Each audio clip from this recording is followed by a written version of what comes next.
Olá a todas e todos. Continuando meus bate-papos com personalidades que pesquisam e fazem parte da cultura, neste penúltimo episódio da terceira temporada do Salada Cultural, eu converso com André Barcinski, jornalista, fotógrafo, roteirista, diretor, documentarista e promotor de shows, além de muitas outras tarefas que ele encara com bastante dedicação. Nesse papo, ele fala sobre seu livro Encontro com Criaturas Notáveis, em que reúne entrevistas que fez com 115 personalidades nacionais e internacionais, além de obituários e outros textos. Ele falou também sobre seu trabalho de pesquisa e valorização da cultura nacional, que vai desde biografias do José Mojica Marins, o Zé do Caixão, até Nelson Ned, passando pela série do Silvio Santos, entre outros temas relacionados a músicos brasileiros pouco conhecidos, entrevistas históricas, programas de rádio e muito mais. Eu gostei bastante de conversar com ele, tenho certeza que você vai gostar de ouvir. Meu nome é Márcio Andrade e este é o Salada Cultural. Salada Cultural. André Barcinski trabalha com jornalismo cultural desde a segunda metade da década de 1980, fazendo parte da equipe do Jornal do Brasil, Folha de São Paulo, Notícias Populares, revistas Bis e Sete, entre outras, sempre cobrindo e entrevistando personalidades variadas do cinema, TV e música. Foi vencedor do Prêmio Jabuti com seu livro Barulho, um marco no jornalismo musical, e dirigiu documentários e séries que exploram desde os bastidores do pop nacional até o universo do cinema de Zé do Caixão. Tem no currículo entrevistas com ícones como Martin Scorsese, Eddie Murphy, Ozzy Osbourne, Rolling Stones e Mel Brooks, e a criação de séries como O Rei da TV, que conta a trajetória de Silvio Santos, e Notícias Populares, sobre o jornal homônimo. Sua trajetória é um verdadeiro mapa da cultura pop e alternativa no Brasil e no mundo. Ele conversou comigo sobre essas e muitas outras coisas, e você ouve esse papo agora. Salada Cultural. Converso com André Barcinski, jornalista, fotógrafo, roteirista, diretor, documentarista, promotor de shows. Esqueci alguma coisa? Cara, a gente faz o que pode, né? A gente faz o que é necessário para sobreviver nessa selva aí, né, Márcio? Sim. André, primeiro, obrigado por reservar esse tempinho para falar comigo. Imagina, prazer. Mas, assim, como primeira pergunta, eu queria pegar do início o seu último lançamento, que é o livro Encontro com Criaturas Notáveis, que é um livraço de mais de 500 páginas que você reuniu, me corrija, você reuniu 115 entrevistas que você fez em todos esses anos de jornalismo com personalidades nacionais e internacionais, além de obituários de personalidades e o que você chamou de obsessões. Então eu queria saber como surgiu essa ideia de reunir todo esse material, como foi esse garimpo que você fez. Eu vi uma entrevista sua que você disse que tinha coisas que você nem lembrava que tinha feito. Sim. Fala para mim como foi essa curadoria. Cara, é o seguinte, arquivo no Brasil é uma coisa difícil, né? Porque a gente não tem muito uma tradição de guardar as coisas, né? Então, assim, eu trabalhei em jornal desde 1986, foi a minha primeira matéria, 87, assim, comecei a escrever sobre música e cinema, né? Então faz quase 40 anos. E, cara, eu fiz coisas ali no final dos anos 80 e tal, que eu nem lembro mais, faz quase 40 anos, né? E não existia, pelo menos até agora há pouco, digamos, um acervo onde esse material, não só o meu material, claro, material em geral, né, de jornais e revistas, estivesse disponível. Aí, cara, uns anos atrás, foi basicamente assim, acho que foi na pandemia, assim, eu comecei a explorar muito a hemeroteca da Biblioteca Nacional, né, que é um trabalho sensacional, cara. Assim, a Biblioteca Nacional tem uma hemeroteca virtual, né, em que você pode, da sua casa, cara, acessar dezenas, talvez centenas de periódicos do Brasil inteiro, de todas as épocas. Cara, um negócio alucinante, assim, né? E aí eu comecei a procurar, assim, minhas matérias antigas, cara, e comecei a achar um monte de coisa, assim, matéria que eu tinha feito para o jornal Tribuna da Imprensa em 1987, né, para o Jornal do Brasil em 88, 89, muita coisa rara, né? E aí, cara, eu pensei, falei, putz, esse material tá aí, né, disponível, né, a única coisa que eu precisava fazer era redigitar as matérias, porque eles não estão, os textos estão, digamos assim, tem o facsímile das edições, né, mas não tem elas não estão digitalizadas, elas estão digitalizadas, mas não estão digitadas, você entende? Tipo, eu precisei contratar alguém para digitar as matérias para mim, porque eram matérias muito longas, assim. E, cara, eu fiz uma primeira pesquisa, assim, só meu nome e procurei, assim, nos jornais que eu trabalhei, Tribuna da Imprensa, Jornal do Brasil, Folha de São Paulo, Jornal da Tarde, todos esses lugares, né? E, cara, eu achei... Deve ter dado uns 3.000 textos, cara. Uma coisa bizarra, assim. Só na Folha eram 1.700, né? Claro, nem tudo era entrevista, tinha muita crítica, textinho pequeno e tal, mas eu comecei a selecionar as entrevistas, cara, deu, sei lá, umas 400, assim. Eu fiz muita entrevista. E aí eu falei, putz, eu vou juntar isso tudo num livro, né? E aí comecei a selecionar. Não tinha não tinha um número assim que eu quero fazer 100, as 100 melhores. Não, fui selecionando as que eu achei legais. E aí, cara, eu achei também muitos obituários, né? Porque é engraçado, né? Quando você começa a ter uma certa idade, você começa a escrever sobre pessoas que aqui morreram, né? Eu não sei se isso é algum tipo de sinal, mas nos últimos 10 anos, assim, eu escrevi muito obituário. Chegou uma época que era até engraçado, eu tocava o telefone, era a Folha, eu já atendia perguntando quem tinha morrido, né? Quem morreu? Porque só me ligavam para perguntar, para fazer matéria sobre alguém que tinha morrido, né? Eu não sei se também quando você tem uma certa experiência, já escreve há um tempão, o jornal e as revistas confiam que você vai fazer uma matéria, vai fazer um obituário legal. Porque o obituário é uma coisa super importante, né, Márcio? É o último texto que alguém vai fazer sobre outra pessoa, né? Então, e eu sempre gostei muito de escrever obituário. Então eu selecionei lá, tinha um monte, cara, tinha dezenas de obituários, eu selecionei os 50 melhores. E aí, cara, eu fiz um terceiro capítulo, digamos assim, com as chamadas minhas obsessões, que seriam os artistas sobre os quais eu mais escrevi. Então tem desde Nina Simone, Noel Rosa, Zé do Caixão, Ramones e tal. Eu compilei assim os artigos mais legais que eu escrevi nesses últimos 40 anos sobre esses personagens, David Bowie, Nick Cave, Leonard Cohen e tal, e fiz uma última parte do livro que é essa parte chamada Obsessões, que são 12 artistas aí sobre os quais eu mais escrevi. Então o livro é isso, ele tem 115 entrevistas, 50 obituários e 12 obsessões, né? Quer dizer, das 12 obsessões deve ter alguns que eu tenho 10 textos, por exemplo, sei lá, o Nick Cave, Leonard Cohen, escrevi muito sobre ele. E o que ficou de fora, você acha que ainda vale uma segunda edição? Cara, acho que não, acho que assim, tem muita coisa. Talvez eu faça o que eu pensei era fazer até depois uma coletânea dos artigos que eu fiz, que não são necessariamente entrevistas, né? Então eu fiz muita matéria sobre filmes, sobre discos e tal. Talvez isso valha, né, no futuro. Vou fazer uma coletânea aqui de todas as críticas de show que eu fiz, ou matérias, isso dá para fazer. E com essa hemeroteca da Biblioteca Nacional ficou muito mais fácil, cara. Porque posso te falar assim, te garantir que na América Latina, pelo menos, não existe nada igual à Biblioteca Nacional. Eu sei porque eu pesquisei bastante para o livro do Nelson Ned, pesquisei no México, na Colômbia, na Argentina, não tem nada igual, cara. Não tem nada assim desse nível de detalhamento, você consegue achar tudo, sabe? É muito, muito bem feito, cara. Eu costumo usar bastante também, a hemeroteca. É fantástico, cara. É incrível. É fantástico, é incrível. É fácil organizar, né? Porque você só digita os nomes lá. Por exemplo, na Argentina, cara, é horrível, assim. Você até tem os acervos dos jornais, mas eles não têm nenhuma ordem por nome, você não consegue fazer uma busca, por exemplo. Você tem que saber a data em que você quer achar o jornal. Aí você acha o jornal, entendeu? Mas, por exemplo, eu fui tentar fazer uma busca nos arquivos argentinos, do Clarim, desses jornais e tal, sobre o meu livro do Nelson Ned. Não existe, você não consegue fazer uma busca por nome da pessoa, entendeu?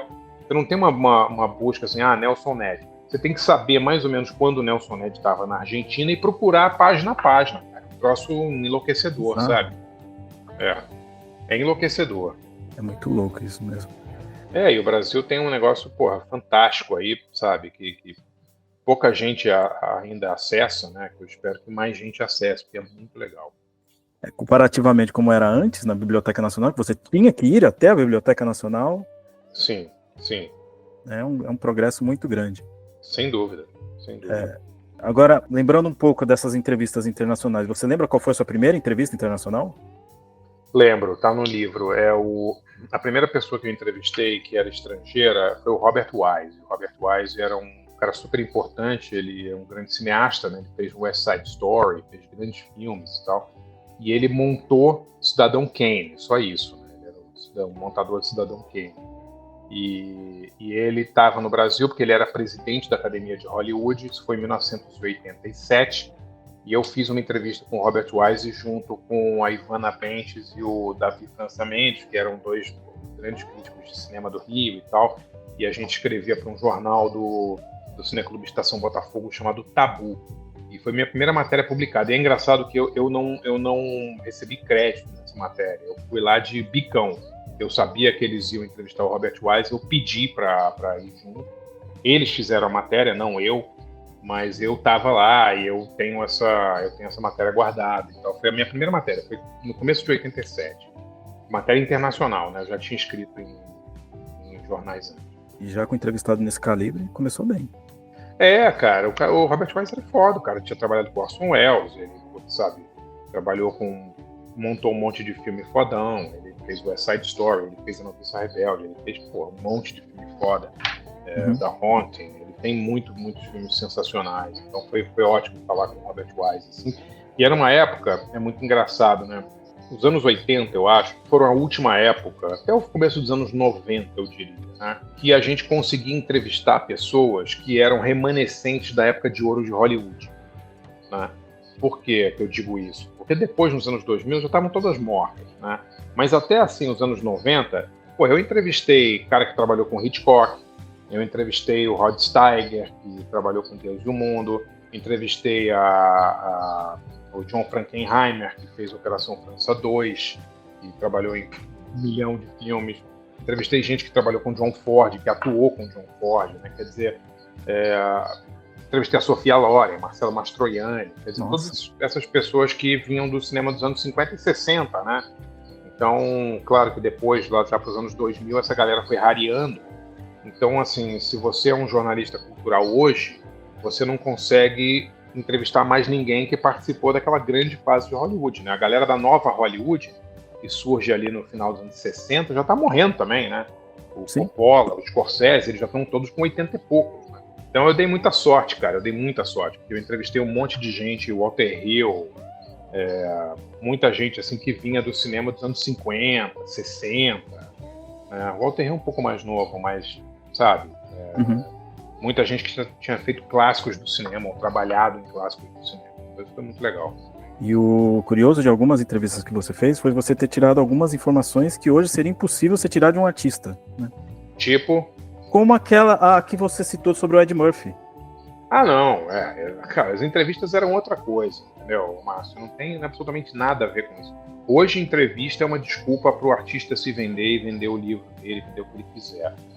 Antigamente, e é chato ficar falando essa coisa, no meu tempo era assim, mas era mesmo, falar o quê? Primeiro, você tinha um bom tempo para falar com as pessoas, né, que hoje você não tem. Né? Eu fui fazer uma entrevista outro dia com o diretor de um documentário sobre o Elton John. E eram 2 diretores, um dos diretores era o marido do Elton John, cara. Esse cara eu gostaria de passar horas falando com ele, porque deve ter um monte de história foda. Ele tem 2 filhos, né, com o Elton John e tal, Cara, eu tive, acho que sem sacanagem, uns 5 minutos de entrevista com o cara, assim, sabe? Foi um negócio ridículo, sabe?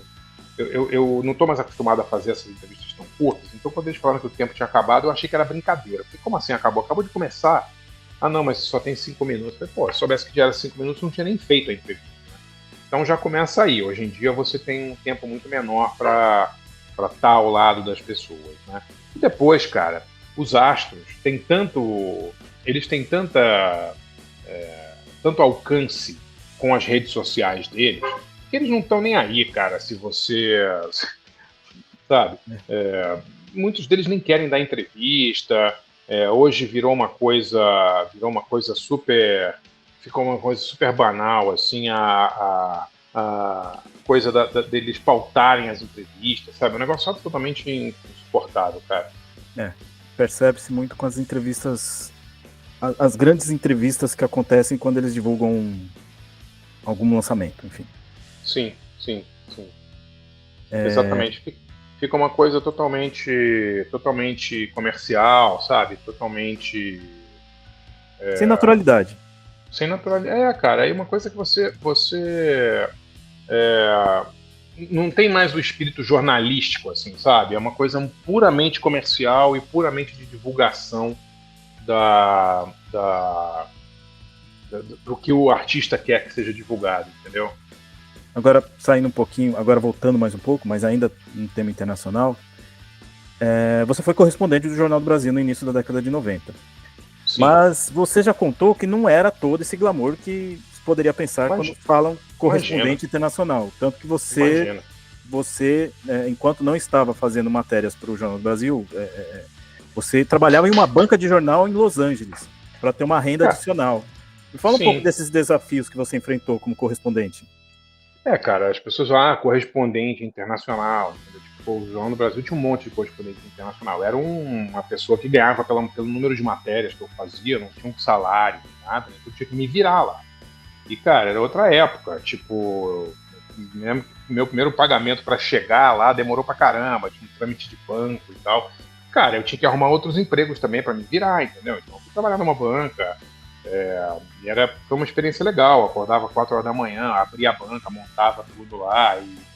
E era engraçado porque às vezes eu atendia pessoas que depois de tarde, eu ia entrevistar e aí as pessoas estavam lá, entendeu? Era muito engraçado. Tem algum episódio curioso que você possa compartilhar? Cara, assim, eu conheci muita gente.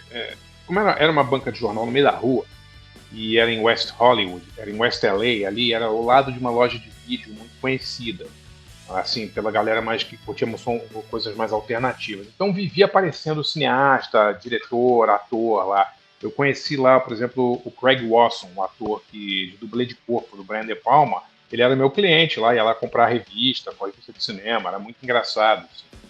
E tinha muita gente que trabalhava, que era roteirista, eu conheci muita gente que essa coisa de todo mundo em Hollywood trabalha em cinema é meio verdade, entendeu? Tipo, se as pessoas não trabalham em cinema, elas querem trabalhar em cinema. Então, sim, era engraçado, assim. E ver um filme, encontrar o Ed Murphy na fila, e rolou, sabe? Ver um show, tá lá o Brian Setzer, do Stray Cats, tá no mesmo show que você. Isso, cara, isso tem pra caramba. É que nem você vai no Leblon, tem um monte de atriz e ator da Globo, né, cara? É a mesma coisa, né? Basicamente. Igualzinho. Uhum. Mas ainda batendo na tecla do trabalho como correspondente, é preciso citar que você estava no olho do furacão no que eu acredito ser o último grande fenômeno do rock mundial, que foi o movimento grunge, né? Tanto que virou tema do seu livro, o Barulho, né? Posso considerar também um best-seller. Em retrospecto, é difícil cravar no período que você estava como testemunha de algo que fez história. Mas você, naquela época, você já tinha noção que aquilo que estava rolando nos Estados Unidos era diferente? Aquele movimento que estava acontecendo com Nirvana, com outras bandas? Cara, não. E qualquer pessoa que diga pra você que achava que ia dar nisso tá mentindo. Porque ninguém esperava. Nem a banda esperava, Márcio. Nem o Nirvana esperava. Nem a gravadora do Nirvana esperava. Tanto que eles prensaram, sei lá, 50 mil discos. Né? A primeira prensagem acabou em 1 dia, 2 dias. Entendeu? Foi um fenômeno puramente espontâneo, que não foi uma coisa mercadológica no sentido de... claro, depois que o Nirvana estourou, a gravadora começou a botar muita grana nele. Mas não foi uma coisa assim, vamos fazer 500 mil outdoors e outdoors aqui em Hollywood para vender. Não tinha isso, cara. Entendeu? Não tinha. Era uma banda, assim, eles esperavam vender acho que 80 mil discos, sei lá, vendeu 8 milhões, sei lá. Né? Então, assim, foi uma coisa totalmente fora da curva. Deu mais que o Michael Jackson na época. Ele bateu o Michael Jackson por 1 ou 2 semanas, entendeu? Não é que vendeu mais. Durante 1 ou 2 semanas ele foi mais vendido, mas acho que nos números absolutos não chega perto do Michael Jackson, né? Mas ele chegou a número 1, sim, vendeu mais 1 ou 2 semanas do que o Michael, não me lembro exatamente dos números. Agora qualquer um que fala pra você, não, eu sabia, é mentira. Quando eu marquei minha entrevista com o Nirvana para fazer meu livro Barulho, o Nirvana ia tocar num lugar pequeno, cara. Aí o show começou a vender muito, porque tinha um buzz, assim, eles já mudaram pro Paramount, que era um lugar de 3 mil pessoas, assim. E, cara, isso foi antes do Nevermind sair. Aí, assim que o Nevermind saiu, cara, eles viraram a maior banda de rock dos Estados Unidos em 2 ou 3 semanas. Então, o show que todo mundo conhece, o show do Paramount e tal, cara, já era um show de uma banda que não poderia estar tocando lá, porque eles já poderiam estar tocando num lugar para 20 mil pessoas, entendeu? E não para 3 mil. Então foi assim, cara, foi uma coisa muito rápida, numa época ainda sem internet, né? Sem essa coisa da viralização. Mas o que eu me lembro é de, em todas as cidades que eu fui para fazer o meu livro, o Barulho, eu entrava em todas as lojas, estava tocando Nevermind, cara. Parece exagero, mas não é exagero. Todas. Eu entrava em Nova York numa loja, estava tocando Nevermind. Saía, entrava em outra, estava tocando Nevermind. Entrava na Tower, da loja mais alternativa, a Tower Record, todas tocando Nevermind. Cara, era impressionante como esse disco assim pegou todo mundo do alternativo ao mainstream. Na minha viagem, que durou uns 2 meses mais ou menos, eu comprei uns 5 ou 6 exemplares do Nevermind, CDs, porque todo lugar que eu ia, eu mostrava para alguém eu tinha que dar de presente. Então eu dei o disco de presente pro Joey Ramone, pro Diallo Biafra, porque eu não tinha essa coisa da época de todo mundo ouvir a mesma música ao mesmo tempo, né? Ah, saiu aqui no Spotify, vou ouvir. Não tinha isso. Então você tinha que mostrar o disco pra pessoa. Então, eu me lembro, eu tava na casa do Joe e mostrei pra ele o Nevermind, falou, pô, que disco legal, eu falei, com você, de presente e tal. A mesma coisa o Diallo Biafra. Engraçado. Incrível. E além do Nirvana, você também viu as gravações do disco clássico do Red Hot Chili Peppers, né? Hoje clássico, né? Sim, não foi a gravação do disco. Eu vi um ensaio da turnê do Blood Sugar Sex Magic. Ah, tá. E faltou pouco para você ir entrevistar o Pearl Jam, né? Você não. Na verdade não faltou pouco, faltou a minha estupidez de recusar a entrevista ao Pearl Jam, né? Porque na época, então, essa coisa, tá vendo? Essa coisa de, não, eu sabia e tal. Se eu soubesse que o Pearl Jam ia ser esse sucesso todo, eu tinha entrevistado o Pearl Jam em 91, né? Mas na época, assim, eu ouvi o Ten lá, ouvi as músicas, não me empolguei muito, e eu tinha um outro show para ver no dia que eu não me lembro nem que show era, de alguma banda punk que eu queria ver e tal, e eu dispensei o Pearl Jam. E a gravadora tava louca para eu entrevistar o Pearl Jam, me perguntou 500 vezes. Era um show que eles iam fazer num clube chamado IPIM, em São Francisco. Esse show tem por aí, eu acho, até o áudio desse show, assim. Uhum. Mas, cara, tipo da coisa que hoje em dia é ridículo, né? Deixar de entrevistar o Pearl Jam pra ver uma banda punk qualquer lá. Mas cara, numa época tinha 10 shows pra você ver todo dia em qualquer lugar, entendeu? Eu tinha que escolher ali, eu escolhi errado, digamos assim. Mas você aparece no Nirvana, no Paramount, né? Sim, no Paramount eu apareço, o que é também uma prova de como esse período aí da música alternativa, como as coisas eram, entre aspas, meio bagunçadas, entendeu? Não vou dizer bagunçadas, mas assim, quando que hoje em dia eles vão deixar um fotógrafo filmar e fotografar o show inteiro de um artista que está gravando um DVD ao vivo? Não vão deixar, entendeu? Não vai rolar. Jamais. Vai ter um séquito ali de raspones e assessores e não sei o que não vão deixar ninguém chegar perto da banda. Cara, eu consegui, com um crachá normal, ficar o show inteiro do Nirvana na frente do palco. E aí eles estavam filmando esse DVD, hoje é um DVD histórico, né? Porque é o DVD do Live at Paramount, eu apareço direto no filme, entendeu? Eu acho muito legal, cara. Eu acho que foi assim um dos últimos estertores, digamos assim, de um tipo de relação entre jornalismo e artista que não existe mais, entendeu? Beleza, faz aí o teu trabalho que a gente faz o nosso, entendeu? Hoje em dia não teria isso, cara. Eles iam deixar... Se fosse gravar um DVD, eles não deixariam nem fotografar, né? Porque, não, tem que... Vai ser uma coisa... Vão furar a gente, né? Os fãs não vão gostar. Os fãs não vão gostar, exatamente. É um absurdo, né? Exato. Agora vindo um pouco pro Brasil.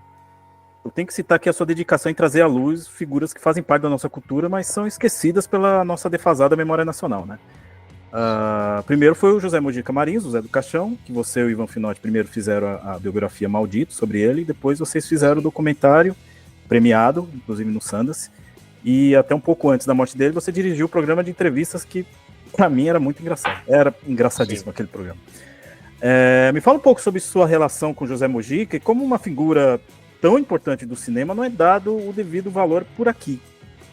Cara, eu acho assim que a minha relação com o Mojica é uma relação muito antiga, né, Márcio? Eu conheci o Mojica em 85, 86, então assim,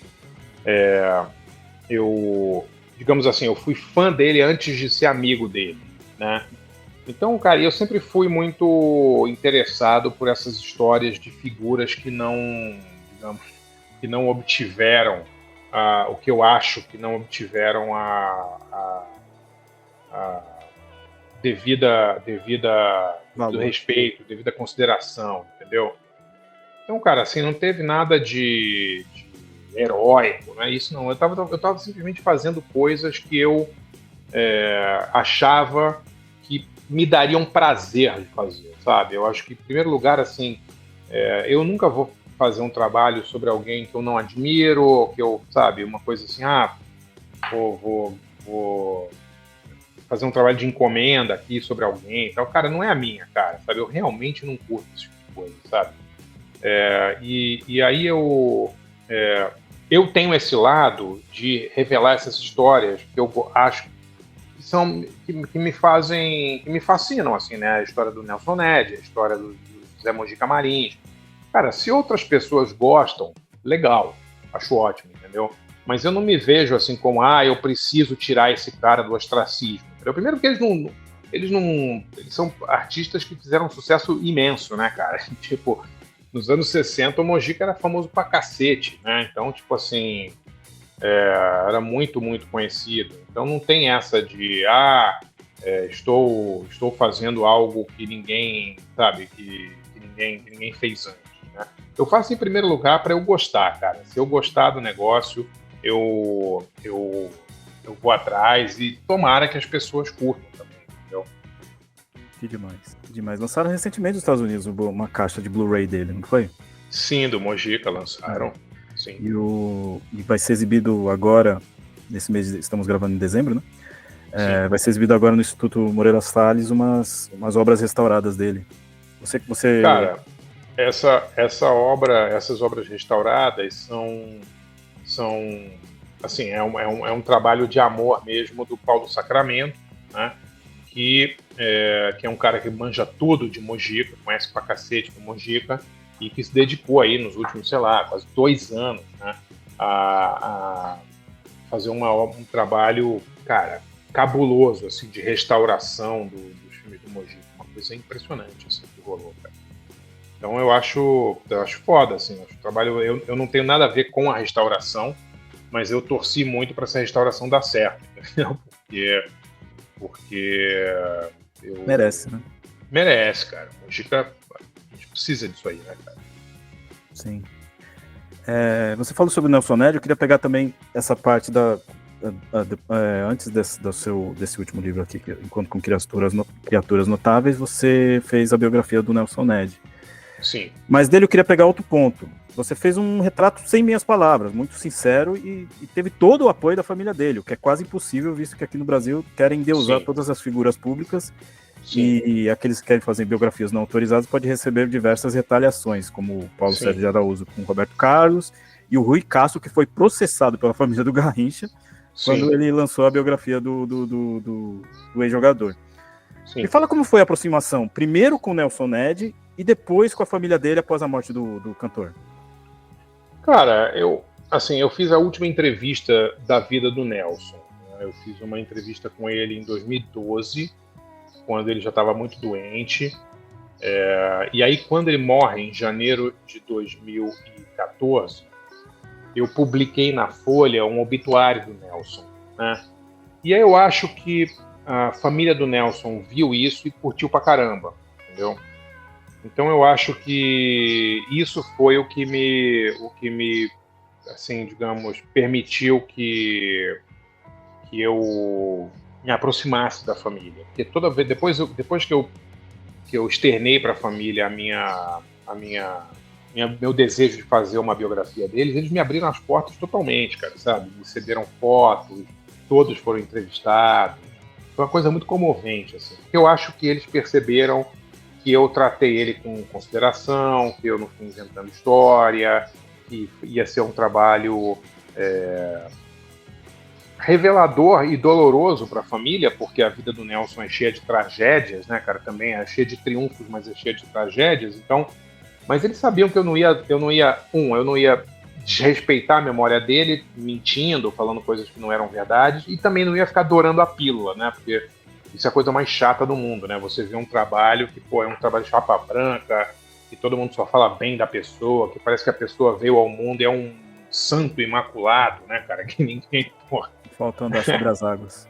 Porra, é um troço insuportável, cara, sabe? Ninguém aguenta mais, cara. É muito chato isso, né? Então, pô, por que as biografias precisam ser assim, né, cara? Não precisam ser assim, né, cara? Então, acho que eu fiquei muito comovido, assim, com o fato da família me dar essa moral, assim, me permitir contar essa história, sabe? Foi muito legal. Eu acho que mostrar a humanidade desses ídolos é essencial para atrair mais pessoas a esse artista, né? Eu acho que isso é... Cara, a gente acha, mas as famílias não acham, entendeu? É uma coisa absurda. Assim, eu acabei de ver a minissérie lá do Ayrton Senna, né? Quer dizer, larguei no meio porque não aguentei. Cara, parece que o Ayrton Senna caiu de uma garça, né? Que ele caiu de uma cegonha já perfeito, assim, e que ele não fez nada de errado pela vida inteira. O cara realmente é um anjo, assim, porra, um anjo que veio à Terra. Toda vez que ele aparece, falta tocar trombeta e tal, porra, enche o saco, cara, né? Aí você vai ver a série, foi, obviamente, teve o aval da família, a família não queria que... E, cara, as pessoas que estão fazendo as minisséries são ótimas, todo mundo competente pra cacete, entendeu? Agora você não consegue trabalhar com a família no seu pescoço, vendo cada vírgula que você escreve para ver se não vai insultar a memória, né? Que é uma coisa tão subjetiva, né, cara? Você contar a verdade é insultar a memória de alguém? Desde quando, né? O que me leva também ao seu ótimo trabalho com a série a série ficcional do Silvio Santos, né? Que você foi muito falado em agosto, o último, quando ele faleceu. Acompanhei sua live no dia que ele faleceu e há muitas histórias dele que realmente parecem ficção e na verdade não são. Inclusive eu fiz um episódio do meu podcast sobre o caso do filme do Rambo, né? Que ele interrompeu a programação inteira, derrubou a programação inteira da Globo, do SBT, com uma imagem estática do Rambo, e ficou lá até acabar a novela da Globo para poder pegar. Isso é bizarro. Você contando hoje com uma pessoa hoje, a pessoa desacredita. Fala um pouco sobre essa pesquisa do Silvio Santos que você fez. Olha, é um trabalho que eu fiz, eu e mais 5 roteiristas, né? Deixa eu ver se eu lembro o nome de todo mundo. Ricardo Greenspan, Marcela Macedo, Henrique Melhado, Ana Carolina Francisco e Micael Albuquerque. E, cara, é um trabalho de 1 ano e meio só de pesquisa, né, cara? Porque foram 16 episódios, foram 2 temporadas de 8, e a gente teve que pesquisar a vida do Silvio inteira. E como era uma série que não era aprovada pela família, a família não teve, nem o Silvio era vivo na época, né? Ele não teve nenhum tipo de interferência na série, a gente tinha que justificar jornalisticamente tudo que a gente botou na série. Então, assim, não tem nada lá que o Silvio fala na série que ele não falou de verdade. Porque os advogados da Fox, na época, assim, demorou tanto para ser feita a série que ela começou a ser feita pela Fox, depois a Fox foi vendida para a Disney, entendeu? Foi uma confusão do cacete. Mas os advogados ficavam no nosso pé todo dia, em todas as páginas do roteiro, para falar, mas peraí, o Silvio falou isso mesmo? Isso aqui a gente não pode ser processado? Então a gente tinha que escrever os roteiros e depois ter quase uma bíblia, que a gente chama, né?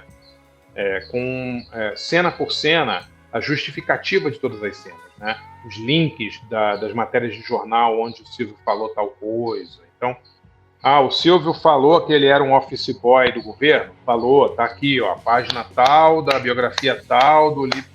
Cara, eu posso te dizer, sem medo de errar, que para cada minuto que a gente passou escrevendo o roteiro, a gente passou 5 achando as referências e mandando para os advogados. Foi um trabalho, assim, insano. No final de 2019, quando eu terminei de escrever a série, eu e mais esses outros 5 roteiristas, eu peguei aqui os arquivos que eu tinha aqui de tudo que eu tinha escrito e eu fiz uma soma das páginas. Cara, deu 3.000 páginas, pra você ter noção. Nossa. Só eu. Tinham outros 5 roteiristas. Eu escrevi 3.000 páginas do Silvio Santos. Porque, cara, foi coisa que foi feita depois sair. Assim, pra você ter uma noção, cada roteiro geralmente é uma página por minuto.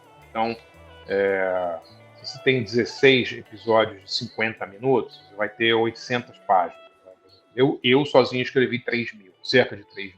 E não foram 3.000 que entraram, claro. Dessas aí pode ter entrado, sei lá, 10%, 5%, sei lá.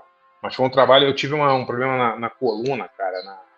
Eu tive um problema nas costas no final de 2019, cara. Eu demorei uns 6 meses para me recuperar, tive que ir num quiroprata. Foi um negócio terrível, assim. Caramba. E vocês também consultaram, eu lembro de uma na live que você fez no dia que ele faleceu, Você falou sobre um fã que sabia qual ano de determinado vídeo do Silvio Santos de acordo com o cabelo dele. Exatamente. Tinha. É uma dedicação bizarra.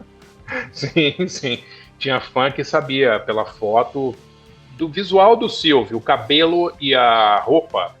Isso aqui é de 80, 81, e os caras sempre acertavam, entendeu? Então, assim, não é uma série, cara, e eu não quero ser essa pessoa completista, sabe, extremamente detalhista. Cara, é uma série dramática, cômica dramática, baseada em fatos. Então, assim, cara, você tem que inventar personagem, você tem que, misturar coisas, porque senão, cara, o Silvio Santos montou a TVS, depois a TVS mudou de nome para SBT.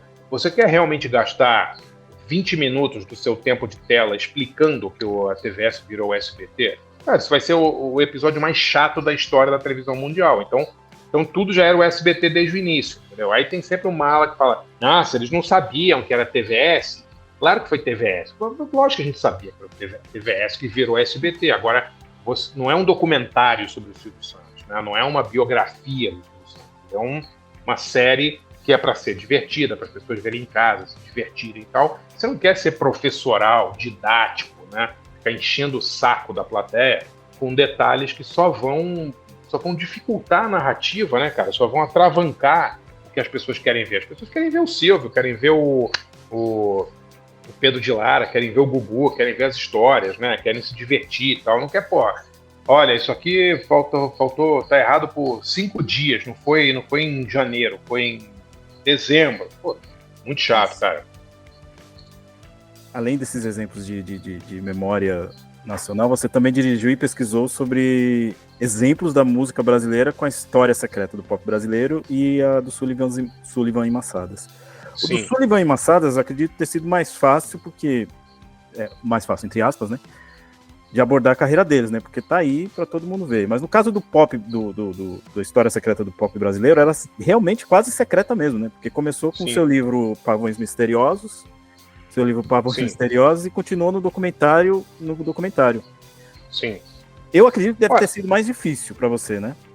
Olha, os dois foram difíceis porque o Sullivan e Massadas, apesar deles estarem aí, a história deles não estava aí, né? Quando a gente fez a série, a coisa que eu mais ouvi foi, nossa, eu não sabia que essa música era deles, né? Que é bizarro, né? Porque muita gente viu a série e falou, peraí, Ursinho Blau Blau é a letra do Massadas? Como assim? Tipo, eu não sabia, né? Tipo, essa música também é deles? Pô, eles fizeram música pro Trem da Alegria, pra Xuxa e pro Roupa Nova, e pro Roberto Carlos, e pra Alcione, e pra Fafá de Belém, pra Joana, pra Simone, né? Coisa enlouquecedora, assim. Então, foi surpresa para nós também, Márcio, entendeu? Na pesquisa. Porque, cara, a gente se surpreende toda hora, assim, a gente não nasce sabendo as coisas sobre as quais a gente escreve, né? O trabalho de pesquisa prévia para fazer uma série é uma das coisas mais gostosas que tem, porque é quando você descobre aquelas, sabe, aquelas coisas que você fala, putz, isso aqui tem que estar, né? Tipo, né, pô, o Sullivan fez os vocais de apoio do disco Metal Mania do Robertinho de Recife. Cara, isso aqui, sabe, isso é ouro, assim, as pessoas não sabem disso, né? Então, assim, eu acho muito chato quando a gente faz coisas assim, projetos sobre que você já sabe tudo já, e você é meio especialista e tal, você está escrevendo de um ponto de vista, digamos, do topo da montanha olhando para baixo, entendeu? Eu curto pra caramba essa fase de entrevistar os caras antes, entrevistar as pessoas que trabalharam com eles, achar essas histórias todas. Para mim é o mais legal. E assim, o História Secreta foi um pouco mais tranquilo de fazer, porque eu já tinha feito o livro Pavões Misteriosos antes, eu já conhecia muitas dessas histórias, né? Então, assim, não tinha grandes novidades para mim. Teve a novidade quando eu fiz a pesquisa para o livro e aí descobri essas histórias todas. Uhum. Mas os dois, tanto o Sullivan Massadas quanto a História Secreta, foram muito prazerosos. Assim. Eu trabalho sempre com uma galera que pesquisa muito, uma galera muito assim, seja o Paulo Cavalcante na História Secreta, saudoso Paulo Cavalcante, morreu durante as filmagens, né, do Paulinho. Quanto, sei lá, o Henrique Crespo, o Heitor Dalancourt, essa galera que trabalha comigo há um tempão, pô, os caras vivem, sabe, vivem em arquivo, vivem fuçando coisa, é muito legal, cara. Realmente é um trabalho que eu adoro. Não, e a história dos carbonos é sensacional. A história dos carbonos é muito legal, cara. E a história dos carbonos é o seguinte, não é que sabe, eu descobri alguma coisa. Os caras estão aí, cara, há 60 anos, vai, um pouco menos, vai, quase 60 anos, né? Faltou só alguém ligar os pontos, né? Porque quando você começa a entrevistar essa galera dos anos 70, e aí você começa a perguntar, quem gravou teu disco? Ah, foram os carbonos. Ah, não sei quem gravou com os carbonos. Ah, o Carezato com não sei quem. Ah, o Beto Carezato com não sei quem. Cara, eu comecei a ver que várias entrevistas, o nome desses caras pipocavam direto, né? Gretchen falou dele, Mr. Sam falou dele, Jorge Gambier, um monte de produtor falando dos carbonos. E, cara, que diabos são os carbonos? Né? Eu lembrava de uma banda, da época da Jovem Guarda e tal. Aí fui entrevistar os caras, né, cara? Pô, aí eu quase caí de costas, entendeu? Quando você começa a entrevistar os caras, porque nem eles têm ideia da quantidade de coisas que eles fizeram, né? Quando eu fiz um cálculo por alto, assim, né, porque não tem outra maneira de fazer, de quantas músicas esses caras gravaram, e eu liguei para o Raul Carezato e falei, Raul, você tem alguma noção que vocês poderiam estar no livro dos recordes, cara? Porque, assim, se vocês gravaram realmente isso que vocês dizem que vocês gravaram, com esse ritmo, se você fizer esse cálculo, vocês gravaram mais do que qualquer outra banda na história, cara. Estou falando na história mundial, não na história do Brasil. E, cara, ele não tinha se ligado assim, entendeu? Ele não tinha se ligado. Acho que agora caiu um pouco a ficha dele, sabe? Agora, depois que eles foram no Bial, teve um monte de matéria e tal, e teve a série teve uma certa repercussão e tal. Eu acho que agora eles caíram um pouco na real e começaram a perceber que eles são importantes pra cacete mesmo, sabe?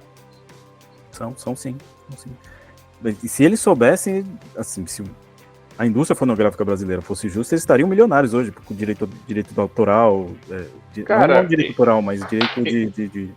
Sim, de execução, né, cara? Eles e um monte de gente, né, cara? Mas, assim, no mundo inteiro, era assim que, em vários lugares do mundo, é assim que a banda tocava, literalmente, só para fazer uma analogia musical.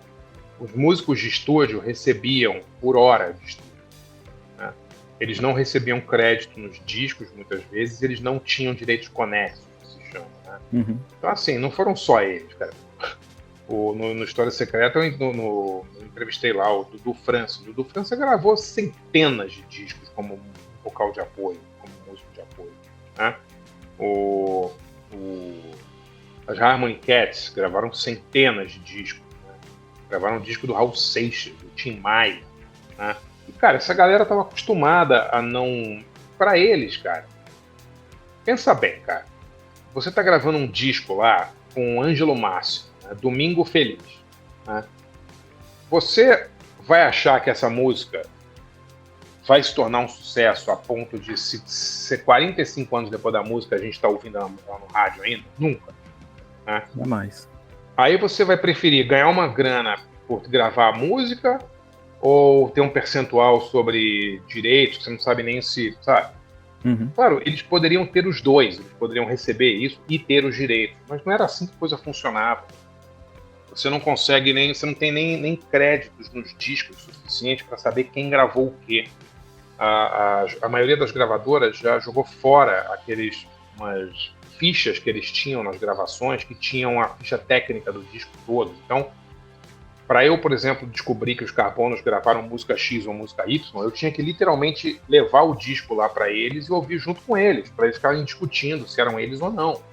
E aí, pelo timbre da guitarra, pelo tipo de voz e tal, eles falavam, não, acho que essa foi a gente, acho que essa não foi a gente. Entendeu? Porque, cara, eu não consigo lembrar de coisas que eu fiz há 30 anos atrás. Imagina se o cara vai lembrar de uma sessão de gravação que ele fez há 45 anos atrás com uma banda que na época não era conhecida. Entendeu? Caraca. O Impossível. cara fez milhares dessas. Milhares. Não é uma ou duas. Ele fez milhares. Não é que eles entraram no estúdio uma vez e gravaram com Jorge Ben. Eles fizeram isso durante 35 anos, todos os dias, cara. Quando essa galera, ou muitos desses músicos, não eram nada. Eles gravaram o primeiro disco do Giliardi. Entendeu? Aquela nuvem. Porra, que nem o Giliardi deve ter passado na mão deles uns 100 artistas. Né? Por que o Giliardi deu certo? Ainda bem que deu certo, um cara talentoso pra caramba, mas o Giliardi deu certo e 99 não deram certo. Né?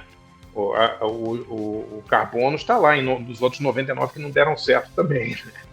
Então, é impossível, na época, você ter a noção de que essas músicas iriam fazer sucesso. Eu queria um percentual, nem que fosse 0,5%, entendeu? Uhum. Não dava pra cravar mesmo. Não dava, não tem a menor condição. Agora, eu queria que você falasse um pouco sobre, ainda falando sobre questões de produções de ficção, você fez uma produção sobre notícias populares, né? Em que você são histórias que algumas até você foi testemunha. Me fala um pouquinho sobre a experiência dos Notícias Populares. Cara, o Notícias Populares, ele foi uma série que eu, assim, penso nela há um tempão, né? Pensava nela há um tempão. Eu trabalhei pouco tempo lá, trabalhei 1 ano no Notícias Populares, né? Mas eu acho que é um jornal que marcou a vida de muita gente, tem uma história muito interessante e tal. Eu sempre tive vontade de fazer ou um documentário ou um filme sobre Notícias Populares, né? E aí pintou finalmente a oportunidade, né, dirigido pelo Marcelo Caetano. E, cara, foi super legal. Assim, eu acho que a gente conseguiu captar ali o espírito do jornal, conseguimos captar o espírito da época em que o jornal foi feito e tal. Sempre com aquela dificuldade, né, cara? Porque o audiovisual no Brasil, Márcio, é uma frustração eterna, assim, sabe? Entre você começar o projeto e ele estar pronto, não é raro se passar uma década, entendeu? E no Notícias Populares foi isso, basicamente, né? Eu já tinha feito, assim, rascunhos do roteiro, sei lá, 10 anos atrás, 2014, sabe? 2013, não me lembro. Então, chega uma hora, cara, que você tá tão de saco cheio de tentar fazer, que quando o negócio sai, finalmente, né, você já tá em outra, entendeu? Você já tá pensando em outra coisa, assim, né? Porque não dá, literalmente, no Brasil para você fazer assim, um projeto de cada vez, senão você vai morrer de fome. Porque eles demoram, literalmente, 10 anos para sair do papel. Especialmente se é um projeto mais alternativo, feito com setorial, essas coisas. Cara, é muito demorado, cara. O Nelson eu tô há quase 10 anos, cara. Eu comecei acho que em 2016 ou 2015 a tentar fazer o filme do Nelson. O que vem faz 10 anos, cara. Impressionante. Impressionante. Eu lembro que você, ainda falando sobre esses problemas, esses entraves do audiovisual brasileiro, eu lembro de quando você ainda tinha um blog no UOL, você comentou sobre 3 produções de ficção que você fez teve a ideia, fez o roteiro e tal, só que ficaram empacadas. Isso tem direto, isso é o que mais tem. Para cada, sei lá, tem que dar uma pensada, mas eu diria pelo menos meia dúzia sai uma. Impressionante, cara. Sai uma. Eu tenho uma quantidade de roteiro, projeto, sinopse espalhada por aí que, cara, eu nem te digo. Assim. Ontem foi engraçado. Um grande amigo meu, que é um grande cineasta e também dono de uma produtora, me ligou e falou assim, pô, por que a gente não faz pensa numa série assim, assim, assado? Eu falei, cara, eu mandei esse projeto para vocês há 5 anos atrás. Ele falou, como assim? Aí eu achei lá, exatamente 5 anos atrás, mais até, 2019, eu tinha mandado para ele um projeto exatamente como ele estava sugerindo, para a produtora dele. Só que assim, aí cai na mão de uma pessoa que já não está mais lá, entra numa gaveta de projetos que estão lá perdidos, sabe? É complicado, assim, não é uma coisa... Eu nunca fiz, assim, eu acho que eu só fui convidado para fazer um projeto que foi o do Silvio Santos, que alguém me convidou, que não foi um projeto que eu fiz do zero, que eu fiz pela minha... que eu comecei da primeira fase.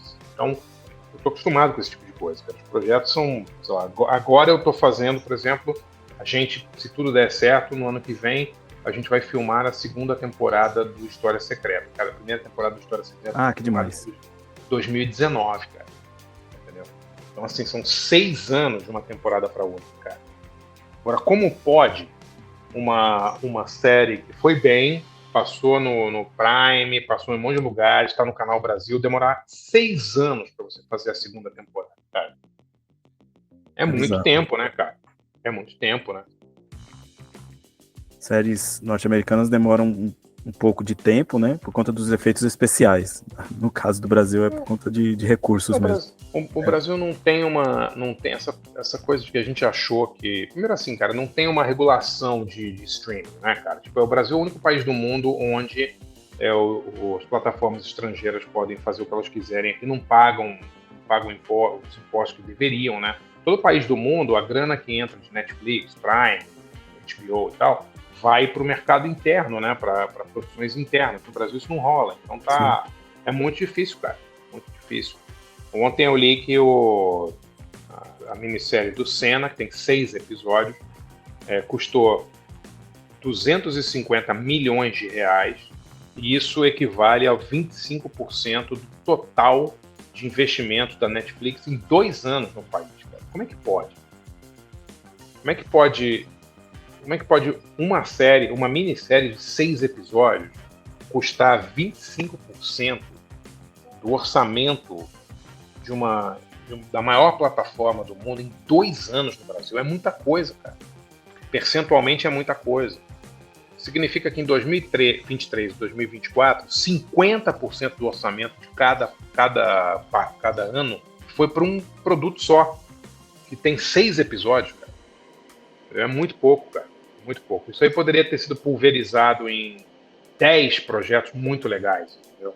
Sim, com certeza. Não. E ainda falando sobre dificuldades, queria que você comentasse também dos shows que você promove. Você tinha uma casa de shows aqui em São Paulo, né, a Clash Club, e depois fechou e você deu uma parada com isso. E retomou relativamente recentemente, né? Sim, sim. Por que essa vontade de retomar a promoção de shows hoje, nesse período em que festivais dão cachês exorbitantes para artistas tocarem? E às vezes nem tocarem, só fazer playback. Olha, eu sempre trabalhei com um evento, né? Então, assim, desde o final dos anos 80 eu faço show. Nos anos 90 fiz bastante show nos anos 2000. E aí, cara, teve um período da minha vida que a gente teve filho, a gente se mudou e tal, e eu decidi dar uma parada, porque é uma coisa muito... É arriscado pra caramba, né? Especialmente com o dólar nessa altura que tá um absurdo de caro, tá super caro. As margens de lucro são muito pequenas. Assim. Agora, eu acho que tem um mercado para um tipo de show que eu gosto de ver como frequentador e que eu acho que tem muita gente que curte também, que são shows meio antítese dessa coisa desses grandes eventos, né? Shows para 800, 900, 1.000, 1.500 pessoas, é o que a gente gosta de fazer, né? É difícil? É difícil. O break-even desses shows, né, quer dizer, o valor que você precisa vender de ingresso para justificar é alto. Então, assim, você precisa normalmente vender 60%, 66% da casa para zerar o teu custo. Então, cara, é um risco. Claro que é um risco. Agora, cara, se a gente não fizer também, cara, muitas dessas bandas não vão tocar nunca no Brasil, entendeu? Então, eu acho muito legal quando a gente consegue trazer uma banda pela primeira vez, uma banda que não tem há muito tempo, e é uma banda que significa muito para muita gente. Quando eu digo muita gente, é isso aí, cara. Um universo de 1.000 e poucas pessoas em São Paulo. Entendeu? Não é o Bruno Mars, cara. Não tenho interesse em fazer o Bruno Mars, entendeu? Eu não tenho interesse em ganhar um emprego e trabalhar numa empresa gigante para fazer show do Coldplay, cara. Se Coldplay se foda, entendeu? Ele já, sabe, não tem menor interesse nisso. Eu faço as minhas coisas, assim, se as pessoas quiserem ir, ótimo, né?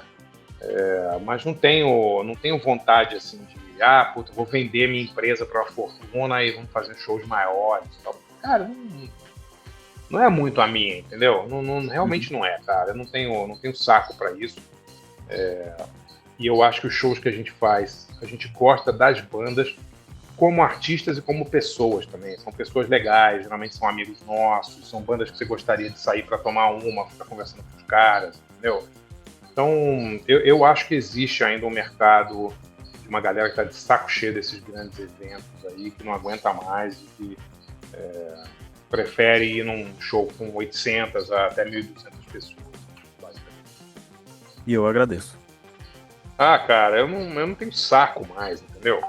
Tipo, cara, a experiência de ir num evento desse, Bruno Mars, 10 Morumbi, sei lá, 15 Allianz Parque, porra, um saco, né, cara? Porra, ninguém aguenta isso mais, né, cara? Não é? Demais, é verdade. Porra, É verdade. Muito chato, cara. Muito chato. Não é uma experiência agradável, cara. E não é condizente com não é condizente com a experiência de você ouvir música, cara. Entendeu? Não é condizente, cara. Não é atrativo, não virou o tema principal de um evento. Sim. É isso aí. Virou atrativo e virou assim, cara, essa coisa da experiência, entendeu? Tipo, porra, é muito chato, cara, esse negócio. Porra, eu tenho que sair 4 horas antes, tem que ficar esperando uma porra de uma fila. A banda de abertura tá tocando com um som pequenininho pra não atrapalhar o mar, o que quer que seja, entendeu? Muito insuportável, cara. Um exemplo foi o palco Enel, né, do palco Enel do Notfest lá, né, cara? É um puta de um mico, né, cara? Nossa, sem luz, as outras bandas sem luz tocando porque querem tocar. É isso aí. Bizarro. É isso aí. Bizarro, né? A gente já tá quase acabando, eu só queria falar um pouquinho do seu trabalho no rádio. Seus programas. Claro. Seus programas na rádio, primeiro seus programas na Rádio Fluminense, depois o Garagem, que fez história, junto com o Paulo César Martins, o André Forastieri e o Álvaro Pereira Júnior. E hoje, com o que eu chamo de novo rádio, né? Que é o podcast, que você, junto com o Paulo e o André, comandam o Amigos Barcinski, Forasta e Paulão. Sim. Vocês convidam amigos, vocês convidam os amigos, né? Eu acho sensacional esse programa. E mesmo contra as imposições das plataformas de streaming, ainda conseguem colocar músicas no programa. Me fala sobre... Mas tá dificultando isso, viu, Márcio? A gente já recebeu uma notificação não me lembro se foi Spotify e tal, que não podia e tal. Alguns programas já saíram do ar, tem essas coisas, né? Nossa, gente. Me fala um pouquinho sobre essa magia. Diga. Não, mas cara, assim, pra gente, eu sempre curti fazer rádio. Eu faço rádio desde o final dos anos 80 na Rádio Fluminense, que tinha um programa lá, Caixa Preta, adorava fazer. E continuo adorando fazer rádio. Inclusive, no ano que vem, eu vou ter um programa diário na Rádio Cultura Brasil. Que legal. Brasileira. Diário. Todo dia, segunda a sexta, 1 da tarde, umas 2, todo dia. e vai ser bem legal, assim, vai ser uma oportunidade, claro, não vai ser ao vivo, né? Adoraria fazer ao vivo, mas, cara, só de estar numa rádio, para mim, é uma alegria. Para mim, é um dos veículos, talvez o veículo mais criativo, mais lúdico, né? Mais instintivo, assim, né? Porque você não tem nenhum tipo de filtro, né? Nada. Sim. Você não tem uma câmera, você não tem nada. O que você fala vai pro ar na hora. Né? É muito louco isso, né? Não tem nada entre você e a pessoa que está recebendo a sua voz. Eu acho maravilhoso. E tem um componente que eu adoro, que é esse componente lúdico de você estar só ouvindo. Você não está vendo as coisas. E você está imaginando, né, as coisas como elas são. E tal. Então eu acho demais assim, ver depois foto de locutor ou locutora. Aí não tem nada a ver com o que você achava que era, né, cara? É muito engraçado. Assim. Eu amo rádio, cara. E assim... o Garagem era um programa que a gente fazia de hobby mesmo, né, cara? A gente nunca ganhou nada para fazer o programa, era um programa super anárquico, assim, né? Tipo, sem nenhum tipo de freio, nenhum tipo de posição e tal. Era tarde da noite também. Mas eu acho que, de alguma maneira, numa época pré-internet, ou quase pré-internet, né? Mas uma época de que a internet engatinhava, que a gente tinha pouca informação sobre banda de fora e tal, ele cumpriu um papel legal, assim, de dar uma coisa menos careta, né? Uma coisa menos jabazeira, aliás, nada jabazeira, né? Tocava o que a gente queria. Vocês quebravam um disco. A gente quebrava disco, cara. Começou como uma brincadeira e aí virou, tá vendo? Essas coisas que são, né? A gente fez um dia de bobeira, assim, tipo, tinha um disco lá que alguém tinha recebido, que era um disco ruim, o Paulão bateu o disco na mesa, quebrou, os ouvintes começaram a ligar, porra, demais esse quadro aí que vocês quebram o disco. Vamos fazer de novo amanhã, né? Amanhã não, né? Semana que vem, porque o programa é semanal. Mas eu amo fazer, cara, amava fazer e acho que vai ser bem divertido voltar a fazer na Cultura Brasil. Eu lembro de um episódio que você comentou quando o Kid Vinil faleceu, que ele trabalhava na Trama e ele deixou, ele tinha passado na Brasil 2000, tinha deixado o disco do Marcelo Bonfá. E vocês falaram ao vivo, se você não vir aqui, a gente vai quebrar esse disco. Cara, isso rolou, foi muito engraçado. O Kid voltou todo suado pro programa. É essa coisa do ao vivo, né, cara? Você tá falando no rádio para uma pessoa que não tava na sua companhia no determinado momento, agora não tá mais, né? Ele ouve no rádio e ele volta para depois participar do programa de novo, né? Foi muito legal, cara. Muito legal. Sensacional, gente. Sem falar também do que você comentou também agora no seu canal no YouTube sobre a madrugada que vocês fizeram com o Joey Ramone. Aquilo foi incrível. Foi uma... Também, cara, acho que aquelas coisas que acontecem totalmente sem planejamento, né? Foi após um show dos Ramones em 91, no Dama Choque, não, foi no Dama Choque? Não, foi no Dama Choque, em São Paulo. Cara, eu tinha entrevistado o Joey no dia anterior, ou na manhã daquele show, falei para ele, cara, eu tenho uma rádio em São Paulo, e se você tiver a fim de discotecar, tocar uns discos lá sem compromisso, ele falou, vamos. Aí eu falei, sério? Ele falou, é. Eu falei, pode ser depois do show? Pode. Te espero aqui na porta do hotel, na recepção. Eu falei, imagina se esse cara depois do show, o cara vai cantar de 1h30, passado o som e tudo, se ele vai estar no porta. Cara, eu cheguei lá com meu amigo lá, o Baia, e não é que o Joey Ramone estava sentado lá esperando a gente, cara. Aí a gente levou ele para Brasil 2000, para rádio, sem nenhum tipo de, assim, isso foi em 91, não tinha internet, não tinha TikTok, tinha porra nenhuma, né? A gente entrou na rádio lá, começou o programa, não era nenhum programa, né, cara? Ele discotecando, ele tocando música e falando e tal. Cara, foi até as 5h30 da manhã. Maravilhoso, pô. Foi, Maravilhoso. Você até falou, né? Eu inclusive deixei salvo no meu Spotify a playlist que ele colocou pra tocar no dia. Sim. Tocou, cara. Tocou de... Tem essa matéria numa revista Bis, aí vocês procurarem, vocês acham. O Forasta fez essa matéria. E é muito legal, né, cara? Porque ele toca... Não é só que ele toca, né, Márcio? Ele toca músicas e ele comenta sobre as músicas que ele estava tocando com uma propriedade de quem conheceu as pessoas ao vivo. Então, ele toca uma música do New York Dolls, ele contava as histórias de quando ele conheceu Johnny Thunders, né? Ele toca a música do T-Rex e ele fala das histórias dos Ramones com o Mark Bolan, né? Quer dizer, ele toca a música do Iggy Pop e ele conta, sabe, das 500 vezes que eles cruzaram o Iggy Pop na estrada e tal. Muito legal, né, cara? Demais. Agora, finalizando mesmo, mas assim, eu vou dar uma de Marília Gabriela, ou nome difícil de falar.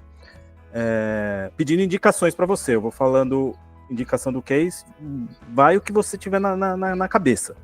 Sim. Vamos lá. Um livro. Um livro qualquer? Um livro. Que você... Tabloide Americano, do James Ellroy, sem dúvida nenhuma. Um artista da música, pode ser banda ou artista solo, enfim. Um artista da música, Noel Rosa, sem dúvida. Um show? Leonard Cohen, Madrid, 2012. Um filme? Despertar da Besta, do Mojica. E para finalizar, uma capa ou matéria dos Notícias Populares. Cara, eu acho que uma das melhores capas dos Notícias Populares, eu não estava no jornal, mas foi uma que o Álvaro fez, o Álvaro Pereira Júnior, quando Nelson Piquet queimou o pé, ele teve de fazer um enxerto de pele dele mesmo, né, no pé. E aí tiraram das nádegas dele, né, uma parte. E aí a manchete foi Piquet dá a bunda para salvar o pé. eu acho que é a melhor manchete. Maravilhoso.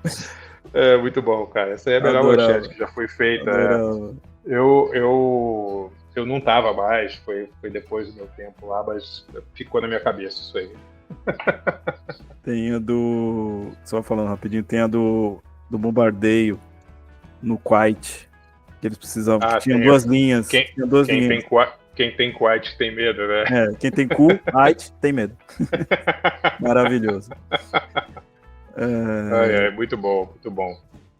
André, fala aí, como a gente consegue encontrar você? Cara, eu tô nas redes sociais, vocês podem me achar no Instagram, né? Agora no X também, com menos frequência, e depois o X virou essa podridão, aí eu tenho ido muito menos. Mas eu tô sempre no meu canal de YouTube, né? Barulho, não me lembro exatamente, mas se procurar lá, Barulho com André Barcinski, que você acha no meu canal de YouTube. Eu tenho quadros novos todo dia da semana, então é uma coisa com a qual eu tô me dedicando bastante. E o Instagram? O Instagram é @André Barcinski, tudo junto. Maravilha.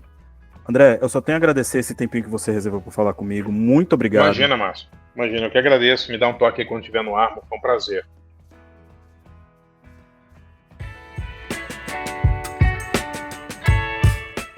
O Salada Cultural fica por aqui.